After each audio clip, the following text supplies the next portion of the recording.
when you acquire a company, people often think you're mostly acquiring technology. But what people forget is great technology would not exist without a great team. And we just think that Headnote is most differentiated by its leadership.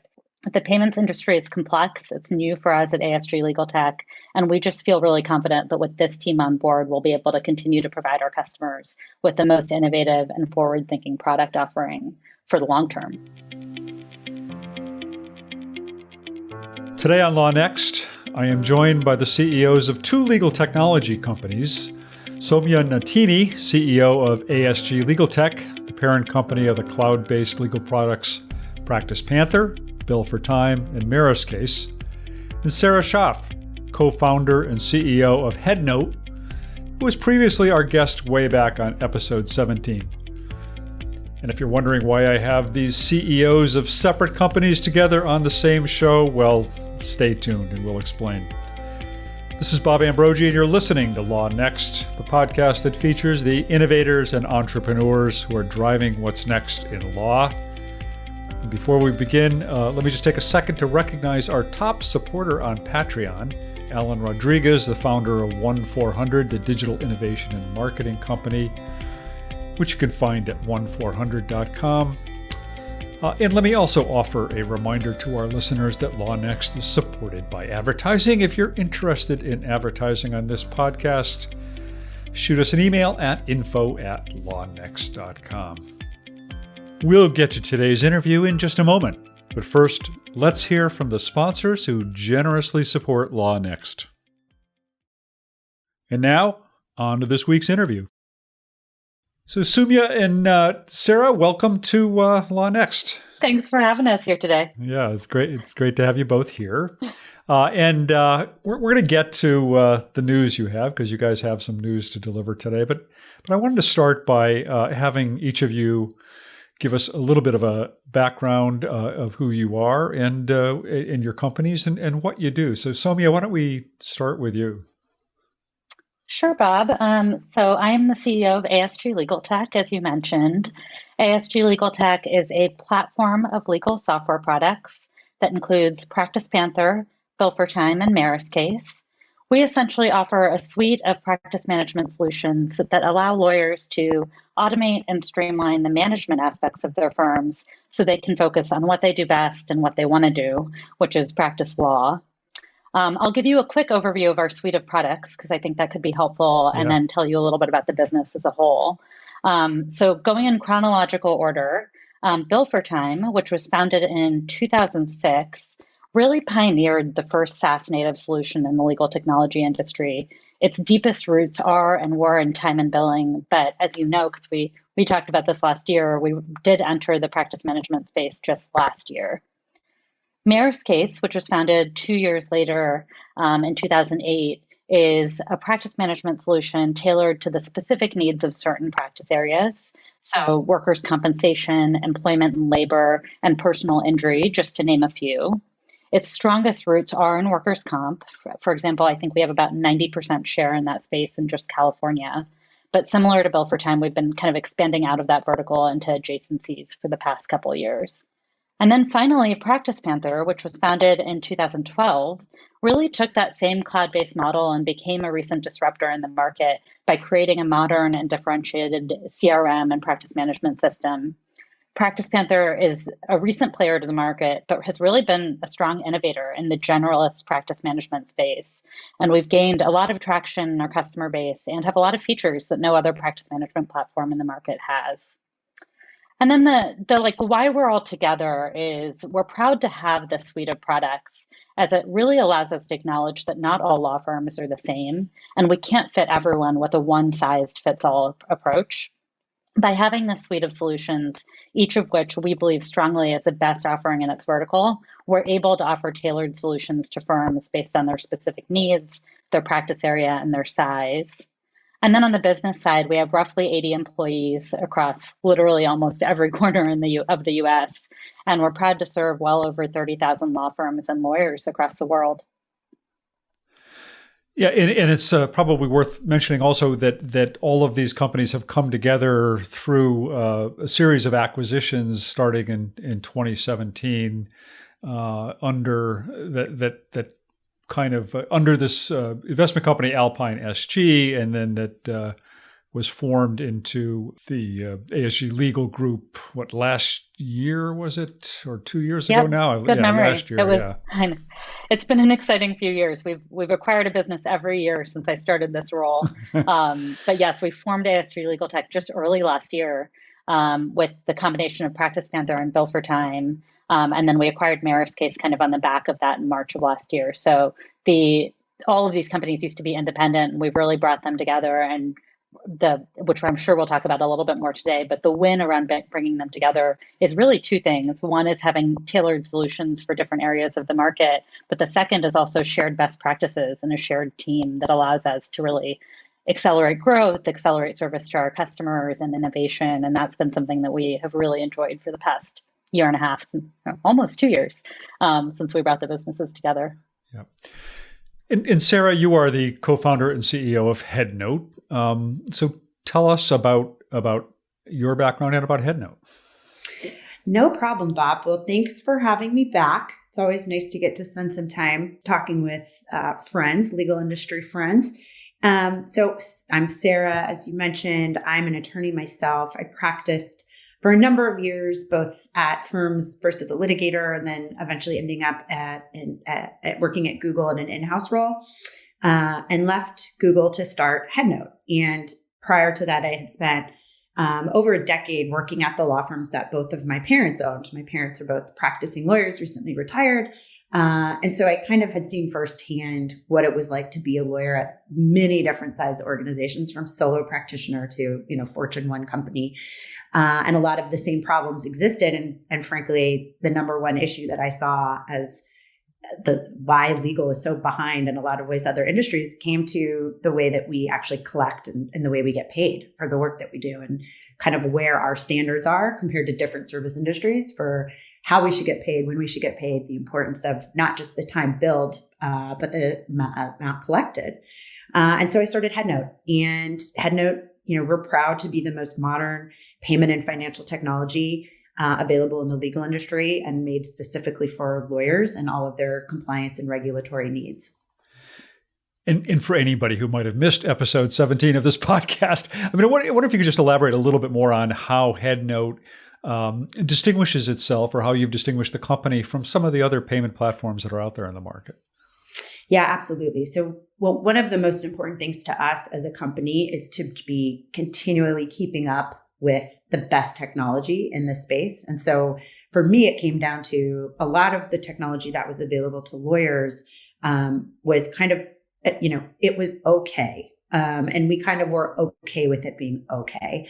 But I'm not okay with okay. I want to level this up for the industry, and honestly for a new generation of lawyers, and for a generation of lawyers that's still practicing that's used to better products as a consumer. So we really came to market as a company that was going to pride ourselves on always building the very best financial technology, figuring out how to leverage that technology to bring our customers and our users value. How can we automate some of the back office processes that are being done manually? All of those things go along with payment, right? Payment is just the last touch point with your client, at least for some lawyers, or it's an ongoing touch point for those that work on a different fee structure. So it's a really important part of your life cycle with your client, not an afterthought. So how do you automate things like accounts receivable functionality, notifications to clients, collection procedures, giving you better analytics so that you actually not just know what happened in your firm, which is important, but you can actually start looking forward at what's going to happen, so that we're constantly finding more ways to make Headnote the financial heart of a law firm and make it feel more like a business rather than just, a professional services company.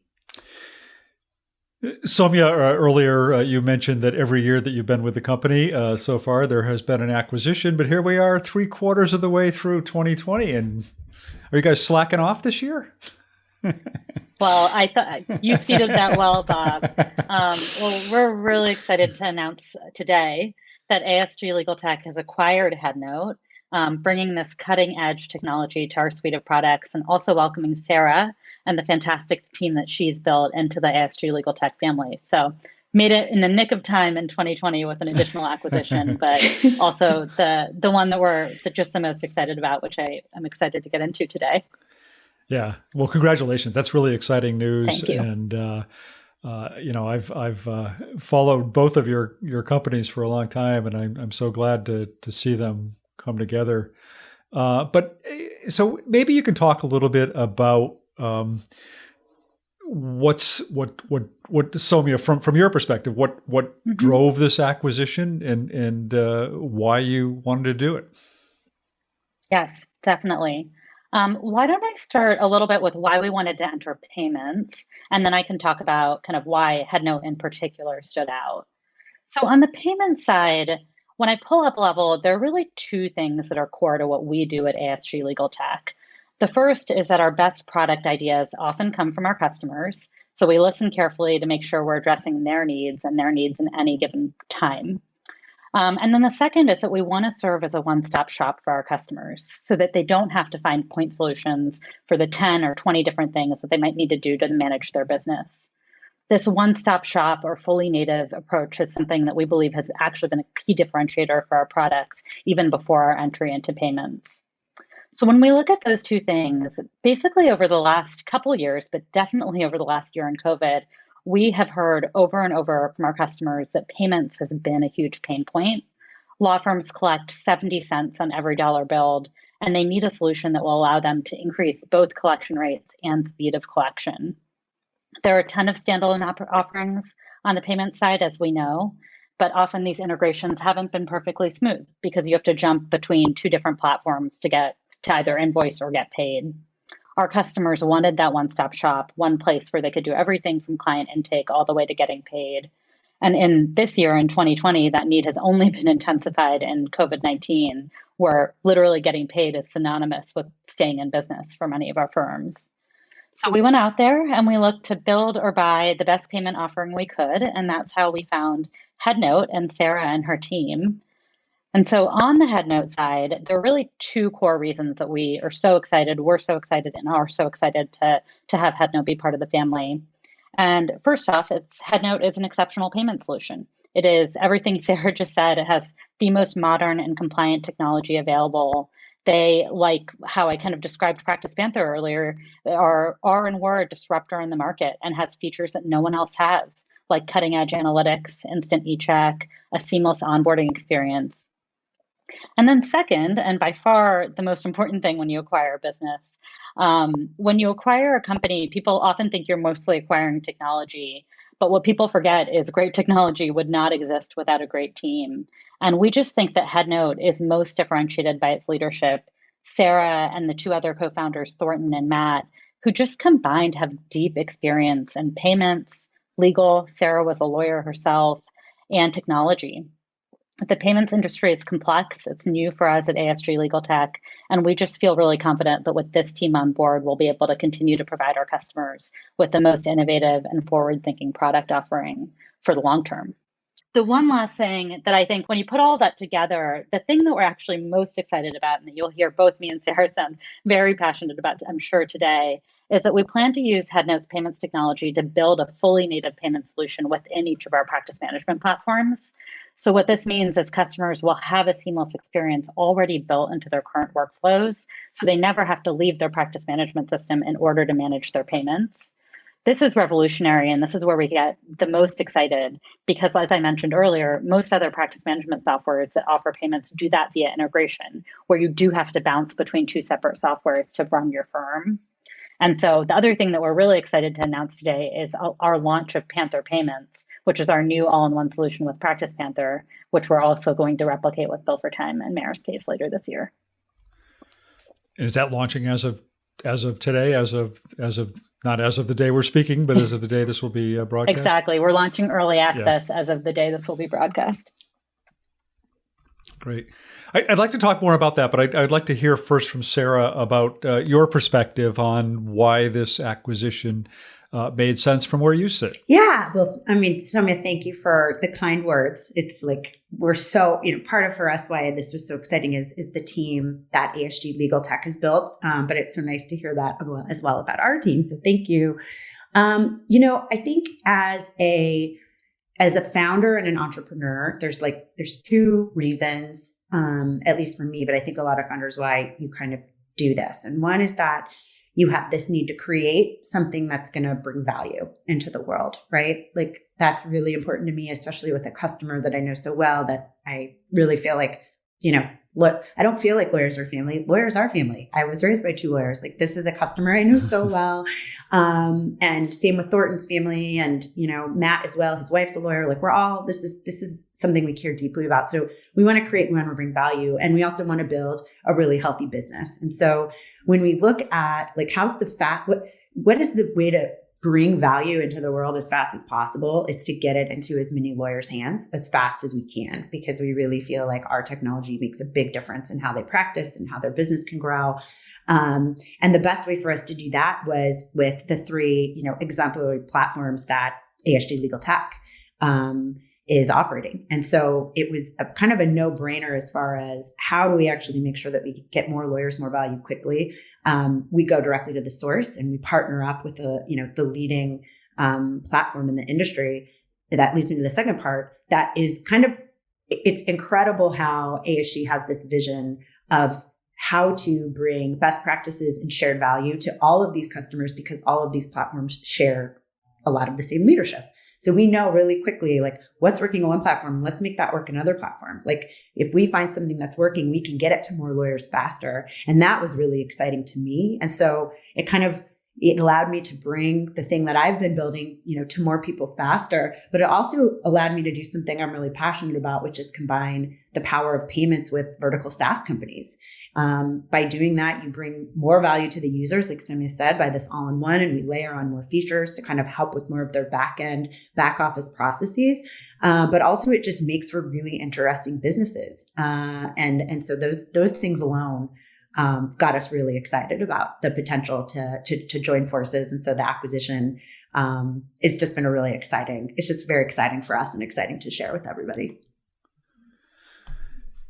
Now, I understand from what you were saying, Soumya, that you will be building native payment solutions within each of your platforms, and that you're launching today PantherPayments. What happens to Headnote? Does Headnote also remain a standalone product, or does that get merged into the other solutions? Yeah, that's a great question. So headnote.com, is where you can access Headnote. That is still a product that will continue to be exactly as it is, that will continue to optimize. The team is exactly the same. Our customers will continue to have the same level of support, the same technology. And frankly, you're going to have more infrastructure kind of backing our technology, because now we have more people to help support them. We have more ideas to try to figure out how to keep improving the product. So for all of our existing customers or anybody that wants to start using Headnote via headnote.com, that is still it's still the leading payment technology in the legal industry that can be used as a standalone product. And Soumya, can you tell me more about PantherPayments and about what you expect the native solution to look like as it's integrated into the other products? Yes, definitely. And before I do that, I just want to echo what Sarah said. We very much plan to continue to support Headnote's customers and continue to drive Headnote as a standalone payment offering as well. We think the industry is moving towards all-in-one, and that's where we think we can add the most value here. But both are definitely focus areas. Right, and it's probably worth. I mean, it's worth pointing out, as you said, that each of the products that you've acquired so far, you have maintained as standalone products, and so that's consistent with that. Yeah. And that was a question, Bobby, you asked me maybe a year ago, and plenty of folks have asked us over the course of this time. And we believe that our solutions are the best fit for the customers that are using them, and we believe that the product combinations and stuff like that, that's backwards looking. We want to be able to remain nimble and innovative with each of our products and have them continue to serve our existing customers. And that's always going to be the way we think about the world, even if it's not as clean cut as what folks might ask us on a regular basis. Yeah. On PantherPayments, I'll start, and then Sarah can add a ton more detail here. But what we're most excited about with PantherPayments is what I mentioned, which is it's going to be an all-in-one solution for our customers. So they're never going to have to leave PracticePanther. It's not an integration like many other integrations that exist out there, or for payments and for many other areas. They're going to be able to do everything in their PracticePanther app. from request payments to logging them to analytics to refunds if they need to do that, to tracking things. And that is really like, and simplistically, that's what makes it so different than what is already out there. The other piece is like the application process. If you want to activate payments, all in our PracticePanther app. So everything from kind of starting your payments experience to the end of actually getting to collect payments and run analytics and all of that is going to be through end to end done in PracticePanther. And that's kind of like, it's almost that simple. It's like a new feature set within PracticePanther that is going to allow people, like we did everything from intake to invoice, and now we're going to have payments, and it's just a natural extension of a lawyer's workflow and what they have to do to kind of continue to manage and grow their firms. Right. And what you're saying, I mean, until now, probably with other practice management platforms, the payment solution, to the extent there is one, is an integration with a third party, with an outside vendor generally, or an afterthought. So right? there are or an afterthought, right?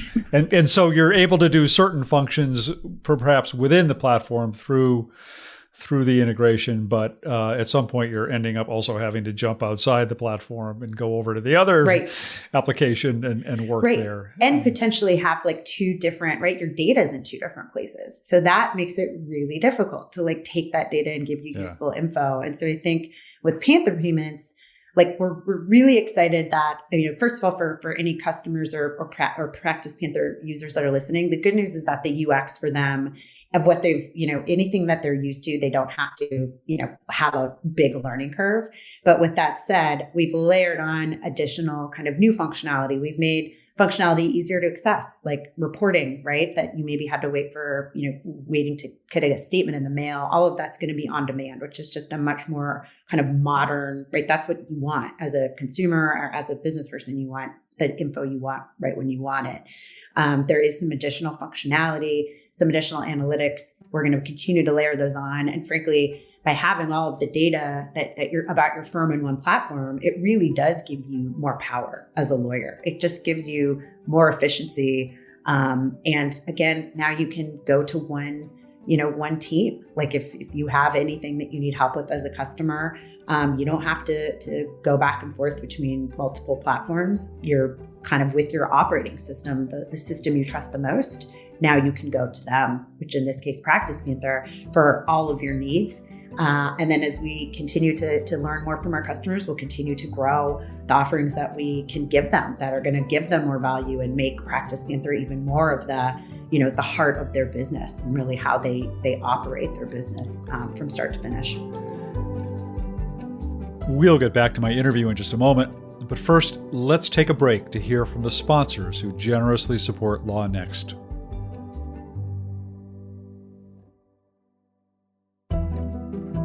Now, let's get back to this week's interview.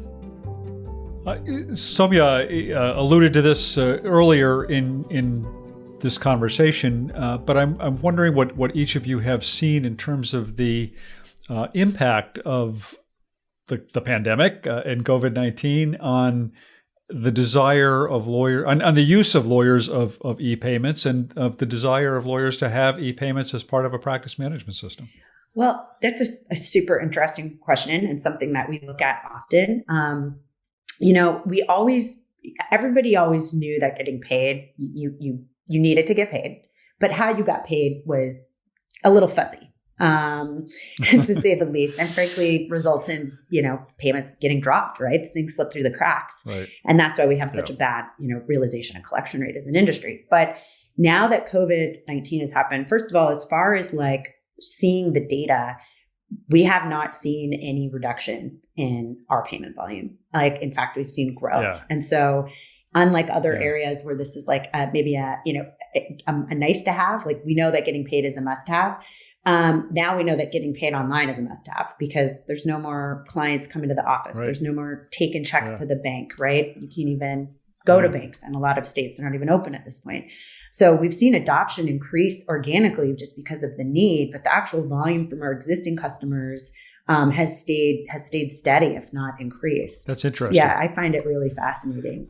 Yeah, and my question was sort of going more toward the need for online payments, but your comment about the volume is really interesting because some of the reports would have indicated that at least early on there might have been a reduction in volume, and then might have picked up again as we've gone forward. At least, if I can mention the name of Clio in this broadcast, I mean, according to their the research, the legal trends report that they do, that indicated that there was a drop off at least early on in this, and then kind of turned around again. But you haven't seen that. No, yeah, we've actually seen things that have been very stable. Though we know that's it's very practice area specific, right? And it's firm size specific. Yeah. And I know we'll probably talk a little bit more about some of that, but as far as payments being something that people knew that they absolutely needed more than ever, COVID is definitely something that has really cemented that in a lot of users' minds. Yeah.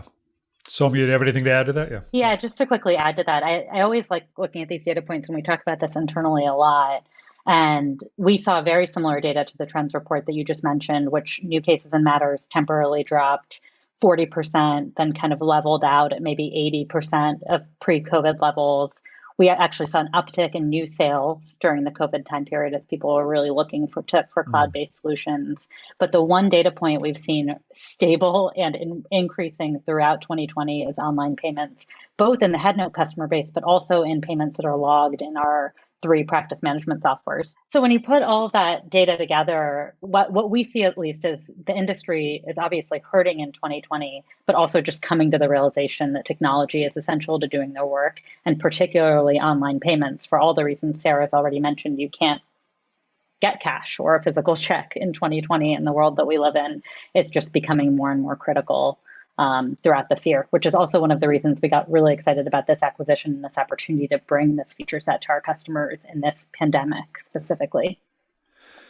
Well, and we've been talking about payments, but of course, all of your products are SaaS-based platforms, and it would the conventional wisdom has been that what we've gone through this year has further driven adoption of SaaS-based technologies across all sorts of use cases. But what have you seen in terms of practice management? Yep, that's honestly exactly what we've seen this year. Already alluded to. I mean, this crisis is affecting law firms very differently, but depending on their practice area, depending on the length of the type of work that they do, based on their location and whether courts are shut down and the location that they're in. But that being said, at the most macro level, we're starting to see an acceleration of this trend that we've seen for years now, which is a shift from on-premise solutions to cloud-based solutions. If there was a year in which it was really critical to be able to work from any location, it was and is definitely 2020. And so we're seeing that accelerate. I always say that crises tend to accelerate trends that we're already seeing happen and just speed them up. Yeah. And so we're super curious about what happens I don't think any of us can predict the future on COVID quite yet, but we're curious to see what happens coming into kind of 2021, 2022, and whether we're already seeing a lot of these firms that have been on the back burner for years or put software kind of on the back burner for years start to kind of re-engage with us. And so our pipeline is, I would say, bigger than it's ever been in the time that I've been with this business. And we're already seeing kind of the new customer growth kind of start to come out of that, and hopefully continue to come out of that. Yeah. I mean, Bob, it's this idea that I know you and I have kind of talked about in the past, but now it's like forced experimentation, like in an extreme. Like it's anybody in the legal industry who is reticent to change, or even if you're at a firm where you have some kind of management committee schedule to make buying decisions, right? Decisions that would normally take 6 or 9 months took like 6 or 9 days. I mean, there was no other choice once March really hit. And so it's been so fascinating to watch an industry that has really been so slow in certain ways, but like we're on the uptick. But now this is really a true example of forced experimentation that's leading to adoption and frankly adaptation. And I think the tech-enabled legal service providers are the ones that are going to be able to make it through this, especially in the SMB market, where its nimbleness and efficiency is, way more important than it is to larger firms. It's just fascinating time in the industry. Yeah. Yeah. Sarah, you alluded earlier to firm size. And I think the products that we're talking about here today, and you guys can correct me if I'm wrong, are pretty much oriented toward smaller to mid-size firms. Are there differences based on firm size in what attorneys need or what a law firm needs out of a payment solution? I mean, definitely. I mean, for the solos and the really small firms, they need automation, right? It's just a numbers game. There's only so many hours in a day and so many things you can do. So whatever, they can set it and forget it. That's super important to them. And they're also price conscious, right? So they need a really reasonably priced offering that brings them enough value. As you get up, right, into the more mid-market firms, it really comes down a lot to how you're going to make the people that are in the billing department's life easier. They've got enough staff where it's not just a one-man band, but they have process issues as well. And those jobs are not easy. If anyone has ever worked in the billing department at a law firm, that is a really difficult job, and reconciling all of the everything that you need to do and all of the trust accounting. So for those customers, being able to do, customized reports and give them on-demand access to stuff they never had, stuff that took them hours to do manually, we can build a report for them. And if we hear from enough users, we'll do it, quickly. That can give them that info in a couple minutes. As you get up to the larger firms, it is, less about cash flow, right? That's not as much of a concern for them. And so for those firms, it really has been this kind of forced experimentation, because once they got to a place where they either can't accept what they've accepted in the past because of a forcing function like COVID, which nobody really ever expected, or their customers ask for it enough, the clients start asking for something enough, that's really what causes them to really consider things that smaller firms just had to use to survive. So we definitely see different, adoption and use cases and how customers think about it, for sure, amongst the different spectrum of firm sizes. Yeah. Soumya, what happens from here? You've made a number of acquisitions. You've now brought in payment processing. What are you looking forward to? What is your kind of roadmap for taking this company forward? Great question. I guess I'll start by saying, we're really excited about what we're doing with payments right now. We believe that native payments technology is the future of software. So we're excited about Headnote. We're excited about this opportunity to create and launch this first kind of one-of-its-kind software-led payments platform within each of our products. And then that said, payments furthers our mission, but our broader mission remains the same. And that is simply to help lawyers automate and streamline the management aspects of their firms and help them manage and grow their firms so they can spend a little bit less time managing and a lot more time practicing law. So when I get specific on that, we plan to continue to do this by expanding on our practice management capabilities, expanding on the payment functionality as something that's become so critical for law firms. And then all while continuing to kind of use the combined team we have to provide the best service we can to our customer base. The other thing we get excited about is with Headnote's team and technology on board, we are no longer just a practice management company. So we're also a financial services company now. So there's suddenly many more ways in which we can support our customers beyond what we do today. And then as we've done for the past 2 years, and we joked about earlier, we're going to continue to look to buy or build additional products as well, really with the goal of making life easier for our customers or serving the legal industry more broadly in some way. That could mean additional features and solutions like payments, where we build something into our existing products while also serving the existing customer base. Or it could be adjacent products where our structure and our organization can help accelerate their innovation and their service to their customers. But for now, our focus is payments and innovation, if I were to summarize everything I just said, and just continuing to serve our customers and getting them through this pandemic and this period that has been challenging for everyone. Yeah. Sarah, do you have anything to add to that? Oh, Soumya said it all, and I agree with it. I think one of the things that really stands out to me is this idea of the power of combining law practice management with financial services. And so where we go from there and all of the ways that we can continue to bring value to our customers, our existing customers, potential customers, again, to bring them more of what they need to grow their business when they need it. especially in line with how, that overlays with what's going on in the financial heart of their firm. That's what we're really excited about as well as the Headnote team. Yeah. I want to ask, just because we are, as we talk, we are about a week after news broke of my case being sold to a private equity firm, and I've heard strong rumors that another practice management company has also been sold that hasn't been publicly announced yet. Do you think that we are in a period of change or adjustment for the practice management market? What's going on here? Soumya, do you have any thoughts on that? Definitely.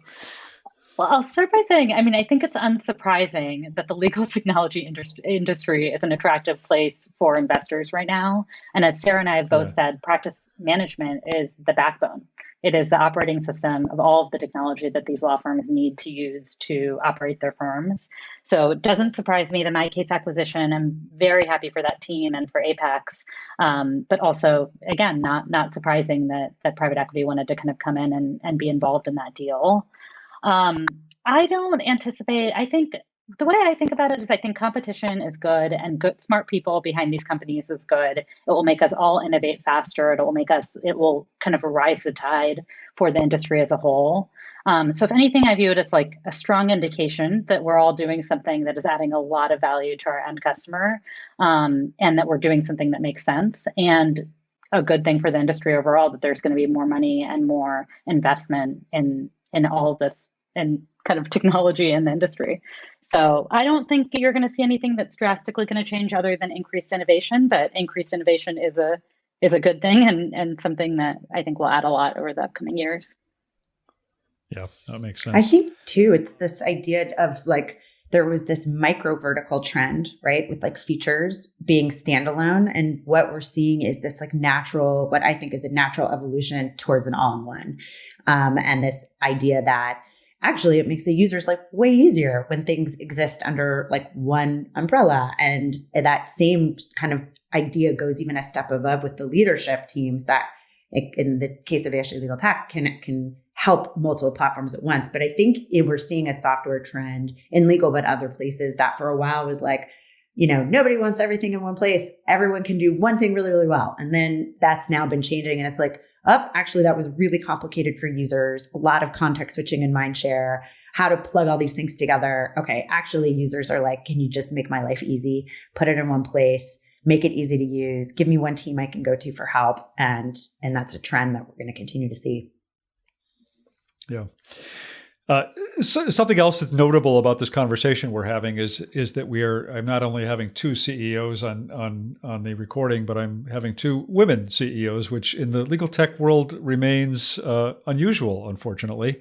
I wonder if either of you have thoughts on how the legal tech industry can better encourage diversity among founders and executives of legal tech companies?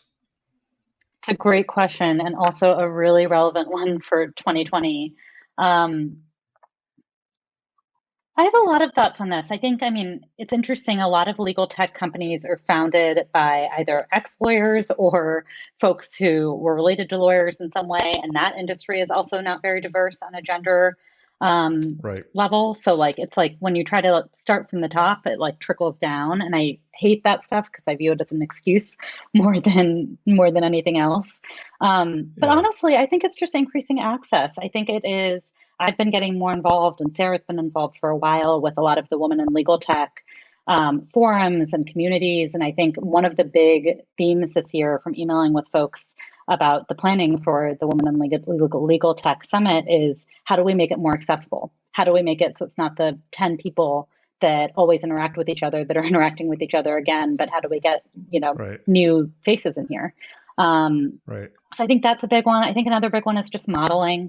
I think while there aren't that many female CEOs in legal tech, there are actually more female CEOs in legal tech than there are in a lot of other professional services industries. And I just do think that makes a difference. I think that in itself will, we hopefully in our organization will have some entrepreneurs kind of come out and be more excited about starting businesses in the industry because Sarah and I are leaders within this company.